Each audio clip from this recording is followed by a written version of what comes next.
जनसंवाद न्यूज, सत्य आणि विश्वासाची बातमी। उल्हासनगर महानगरपालिकेने शहरातील कर थकबाकीदारांसाठी अभय योजना लागू केली आहे, पण या थकबाकीदारांमध्ये महापालिकेच्या काही कर्मचाऱ्यांचाही समावेश असल्याने या कर्मचाऱ्यांनी आधी कर भरा आणि शून्य देयक पावती सादर करा, अन्यथा कारवाई करण्याचा इशारा उल्हासनगर महापालिका आयुक्त मनीषा आव्हाळे यांनी दिलाय।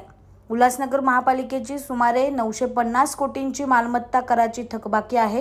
ही थकबाकी वसूल करण्यासाठी उल्हासनगर महापालिकेने अभय योजना लागू केली। मात्र नागरिकांना अभय योजनेत सहभागी होण्यासाठी आधी आपल्या कर्मचाऱ्यांना थकीत मालमत्ता कर भरण्याचे आदेश आयुक्तांनी दिले आहेत। ज्याची थकबाकी आहे त्याने ती वेळेत भरून शून्य देयक पावती सादर करण्याचे आदेश आयुक्तांनी दिले असून याकडे दुर्लक्ष करणाऱ्या कर्मचारी आणि अधिकाऱ्यांवर कारवाईचे संकेत आयुक्त मनीषा आव्हाळे यांनी दिले आहेत। जनसंवाद न्यूज, सत्य आणि विश्वासाची बातमी। आजच सबस्क्राइब करून बेल आयकॉनला क्लिक करा आणि पहा ताज्या घडामोडींचा अचूक अंदाज आपल्या मोबाईलवर।